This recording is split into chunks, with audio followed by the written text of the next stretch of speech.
Hello friends, welcome back to my YouTube channel. तो friends, आप देख रहे हैं दो दिल एक जान। तो फ्रेंड्स, आप आगे देखेंगे कि सत्या नायक को बुलाया जाता है लाश की शिनाख्त करने के लिए, और वो देखता है तो वो दया माई की ही लाश होती है, और वो माई की लाश देख के बहुत रोता है और बहुत चीखता चिल्लाता है। उसे अपनी आई का ख्याल आता है कि उसने आई से बात की थी। वो कह रहा था कि आप मेरी सगी आई नहीं लगती हो, क्योंकि आप रघुनाथ को ज़्यादा चाहती हो। और वो अपनी आई के साथ बिताया हर पल याद करता है। सत्यानायक बहुत रोता है और मनोहर काका उसे संभालते हैं। और सत्यानायक कहता है इंस्पेक्टर से कि अगले 24 घंटे में मुझे मेरी आई का कातिल चाहिए, और उसके बाद ही उनका अंतिम संस्कार होगा। तो पुलिस वाले कहते हैं बॉडी डिकम्पोज हो रही है, इसीलिए आपको जल्द से जल्द इनका अंतिम संस्कार कर देना चाहिए। सत्यानायक चिल्लाने लगता है। इधर आप देखेंगे विधान और वेदिका दोनों लोग अपने घर में लेटे होते हैं। वेदिका कहती है कि मैं यहाँ पे हूँ, और पता है मेरी आजी कहती हैं कि जब मुझे मेरा जीवन साथी मिल जाएगा तब वो चैन की नींद सोएंगी। आजी तो ऐसे कहती हैं कि जैसे जब मेरी शादी होगी तो वो तो मर ही जाएंगी। और इतना कह के वो चुप हो जाती है। और फिर वो अपनी आजी के बारे में सोचती है कि आजी ऐसे क्यों कहती हैं कि मुझे मेरा जीवन साथी मिल जाएगा तो वो चैन की नींद सोएंगी। तो विधान कहता है कि उन्हें तुम्हारी फिक्र है, इस वजह से वो ऐसा कहती हैं। और विधान और वेदिका दोनों लोग बैठते हैं। विधान कहता है कि वेदिका, मेरे पास तो कुछ भी नहीं है, नौकरी भी नहीं है, और जब तुमसे मेरी शादी हो जाएगी तो फिर तो मुझे फीस भी नहीं मिलेगी। फिर हम घर अपना कैसे चलाएंगे? ना खाने को होगा, ना सर पे छत होगी, फिर कैसे चलेगा? अब वेदिका सोचने लगती है। वेदिका कहती है कि फिर कैसे होगा? तो विधान कहता है कि तुम्हारे पापा शादी के लिए नहीं मानेंगे। वेदिका कहती है मैं उन्हें मना लूँगी। तो विधान कहता है कि मुझे पता है वो नहीं मानेंगे, अगर तुमने उन्हें बताया फिर या तो वो हम लोगों को मार डालेंगे, नहीं तो हमें यहाँ से भागना पड़ेगा। तो वेदिका पहले तो मना करती है भागने के लिए, फिर कहती है अच्छा ठीक है। और फिर वो कहती है कि तुम्हें पता है कि हमारी लव स्टोरी कितनी फेमस होगी, अमीर लड़की गरीब लड़का, लोग कितना पसंद करेंगे, हमारी स्टोरी पढ़ेंगे। तो विधान कहता है कि अमीर लड़की खाना क्या खाएगी, गरीब लड़के के पास तो कुछ है नहीं। अब वेदिका और सोचती है। वेदिका और विधान दोनों लोग इस टॉपिक पे बात करते हैं। वेदिका कहती है कि विधान, तुम कुछ भी सही, लेकिन मुझे तो तुम्हारे ही साथ रहना है, और मैं पापा को मना लूँगी। तो विधान कहता है ये कोई वायलेंस सीखना नहीं है कि तुम पापा को मना लोगी। इधर साहिब और मनोहर काका दोनों लोग घर लौटते हैं। साहिब अभी भी अपनी आई के बारे में सोचता है और वो अपनी आई को बहुत मिस करता है। साहिब अपनी आई की कही हुई हर बात को याद करता है कि कब उसका अपनी आई से झगड़ा हुआ। साहिब अपनी आई से कहता है कि वो उसको बिल्कुल भी प्यार नहीं करती है, और साहिब कहता है कि आपका बेटा मर गया, और ये सारी बातें वो याद करता है, अपनी आई को याद करता है, और वो याद करके रोता है कि उसकी आई उससे क्या कहती थी। अंतरा को लेकर जब उसके आई से झगड़ा हुआ तो वो कहता है कि कभी तो आप मुझे अंतरा से दूर करना चाहती हैं और कभी आप अंतरा के पास लाना चाहती हैं, आखिर आप चाहती क्या हैं? तो उसकी आई कहती है बेटा मैं तेरी खुशी चाहती हूँ। और साहेब अपनी आई के बारे में सोचता है। इधर मनोहर बहू आ जाते हैं। वो कहते हैं, मंजरी आती है। मंजरी पूछती है क्या हुआ, आप लोग इतने परेशान क्यों हैं? तो मनोहर काका कहते हैं कि वो वहिनी। तो मंजरी कहती है कि वहिनी क्या हुआ दया माई को? तो मनोहर काका कहते हैं कि वहिनी हमारे बीच नहीं रही, वो हम सबको छोड़कर चली गई।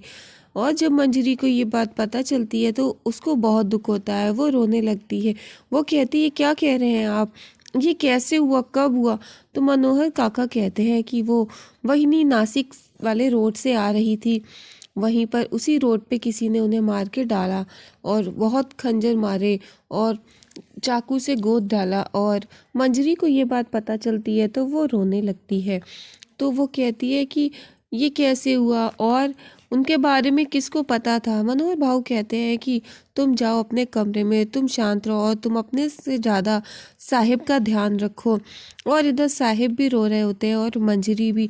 साहिब कहते हैं तुम दोनों लोग यहाँ से जाओ, वरना अगली 2 लाशें तुम दोनों की होंगी, वो यहीं पे बिछी मिलेंगी।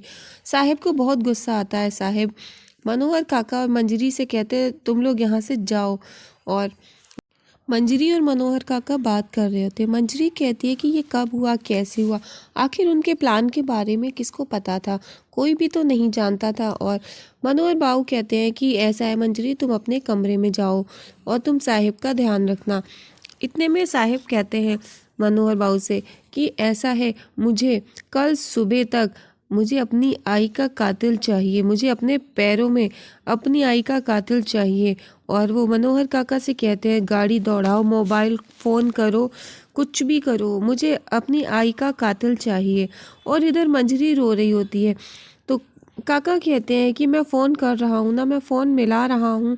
और मनोहर काका फ़ोन मिलाते हैं और साहिब को बहुत गुस्सा आता है। वो ये कहते हैं मुझे अपनी आई का कातिल चाहिए है और उसको बहुत गुस्सा आ रहा होता है। मनोहर काका फ़ोन लेते हैं और फ़ोन करने लगते हैं। और इधर मंजरी भी खड़ी होती है। मंजरी काफ़ी अपसेट होती है। मंजरी कहती है कि ये बताओ कि मेरे पास फ़ोन आया था जब दया माई का, तो वो ये कह रही थी कि वो नासिक वाले रोड से आ रही, और ये बात तो सिर्फ हम लोगों को पता थी और तो किसी को नहीं। साहिब सोचने लगते हैं। साहिब काका की तरफ देखते हैं कि क्यों काका। और फिर मंजरी बताती है कि दया माई की कॉल आई थी मेरे पास, वो ये कह रही थी कि उन्होंने ड्राइवर को तो निकाल दिया था नौकरी से, लेकिन अब वो ड्राइवर क्यों, और फिर ये नासिक वाले रोड का प्लान कब बना। साहिब पूछता है काका से, तो काका कहते मुझे नहीं पता, ये पता नहीं क्या कह रही। हाँ फ़ोन तो आया था लेकिन पता नहीं, दया माई ने नासिक का प्लान बनाया था, नासिक वाले रोड से आएंगे क्योंकि दूसरा वाला रोड वो ख़राब था इसीलिए। और मंजरी कहती है कि वो ड्राइवर के लिए भी पूछ रही थी। अब काका फंस जाते हैं। काका जवाब नहीं दे पाते साहिब का। साहिब बार बार पूछते हैं साहिब से। वो कहता है कि मैं फ़ोन करके पता कर रहा हूँ ना कि ये सब कैसे हुआ, किसने किया। और साहिब कहते हैं और ड्राइवर से बात करो, ड्राइवर कहाँ है इस वक्त। तो काका कहते हैं मैं अभी फ़ोन कर रहा हूँ, मैं पूछ रहा हूँ, मैं अभी बात कर रहा हूँ, मैं मिला रहा हूँ फ़ोन। और काका हड़बड़ाहट में फ़ोन मिलाते हैं। अब साहिब को शक हो जाता है। मंजरी कहती है कि इस बारे में किसी को नहीं पता था, और काका आपके पास फ़ोन आया तो था। और अब साहिब को शक होता है। मनोहर काका फ़ोन कर रहे होते हैं, साहिब काका की तरफ देख रहे होते हैं। और मंजरी जो कहती है उस बात पर भरोसा करके साहिब काका की तरफ देखकर काका की तरफ बढ़ते आगे। और मंजरी कहती है कि वो ये कह रहा था कि अभी दया माई ठीक है, उस दिन फ़ोन आया था इनॉग्रेशन वाले दिन। और अब साहिब को पूरा शक हो जाता है क्योंकि उसी दिन काका के हाथ पर सूखा खून लगा हुआ था जो कि साहिब ने कही भी थी। और वो ये कहते हैं कि काका आप फ़ोन करो, पता करो। और काका कहते मैं फ़ोन कर रहा हूँ, मैं बस अभी अभी बात कर रहा हूँ। लेकिन इधर काका डरे हुए होते हैं और साहिब को शक हो जाता है कि ये काका ने किया है। और वो मंजरी से पूछते हैं तो मंजरी बताती है कि उस दिन इनॉग्रेशन वाले दिन फ़ोन आया था, तो उन्होंने बताया था कि ये काका का फ़ोन नहीं लग रहा था, इसी वजह से मेरे नंबर पे कॉल की थी बात करने के लिए, और इसलिए काका उस वक्त फ़ोन पे बात कर रहे थे।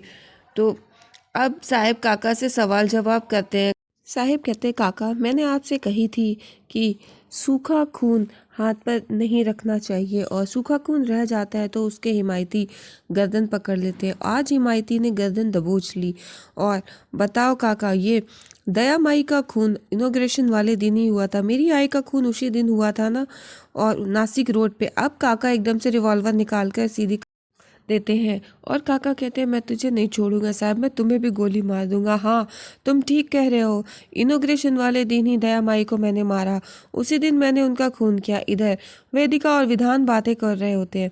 विधान कहता है कि तुम्हारे पापा हमारी शादी के लिए कभी नहीं मानेंगे, वो हमारा रिश्ता कभी नहीं कबूल करेंगे और उन्हें पता चलेगा तो वो हम दोनों को जान से ही मार देंगे। वेदिका कहती है कि नहीं, मेरे पापा ऐसे नहीं हैं, वो मान जाएंगे। विधान कहता है कि नहीं, ये कोई वायलेंस सिखाना नहीं है कि तुम्हारे पापा मान जाएंगे, ये तुम्हारे और मेरे प्यार की बात है और तुम्हारे पापा कभी नहीं मानेंगे क्योंकि मेरे पास तो कुछ भी नहीं है और तुम्हारे पास सब कुछ है, इसीलिए और हम क्या खाएंगे, कहाँ रहेंगे। तो वेदिका कहती है मुझे तो तुम्हारे ही साथ रहना है और फिर वो दोनों काफ़ी करीब होते हैं। वेदिका विधान के नज़दीक आती है और दोनों लोग किस करने के लिए नज़दीक आते हैं और वेदिका विधान को देखती है और विधान वेदिका को, दोनों लोग बहुत नज़दीक आ जाते हैं, किस करने ही जा रहे होते हैं, फिर दोनों लोग भाग खड़े होते हैं। इधर आप देखेंगे कि काका साहिब के ऊपर रिवॉल्वर सीधी करते हैं तो वो कहते हैं मैं तुझे भी नहीं छोड़ूंगा, मैं तुझे भी मार दूंगा और तू बहिनी के पास जाकर मेरा नमस्कार कहना उनको। और काका कहते हैं कि तुम लोगों ने मेरा जीना हराम कर दिया, पहले उस बहिनी ने मुझे नौकर बना के रखा और फिर उस रघु ने और उसके बाद तूने, और जब थोड़े बहुत दिन सही आए थे तब तेरी बेटी जवान हो गई, अब वो मुझे नौकर बना के रखती, कभी कहती काका स्माइल करो, और मैं ऐसे नहीं जी पा रहा और मैं 2 वक्त रोटी मांगता वो भी तुम लोग कुत्तों की तरह मुझ पे भौंकने लगते, मैं रोटी भी नहीं खा पाता, मेरी ज़िंदगी खराब होके रह गई। साहब कहते हैं कि काका बस करो, चला दो गोली, काका चल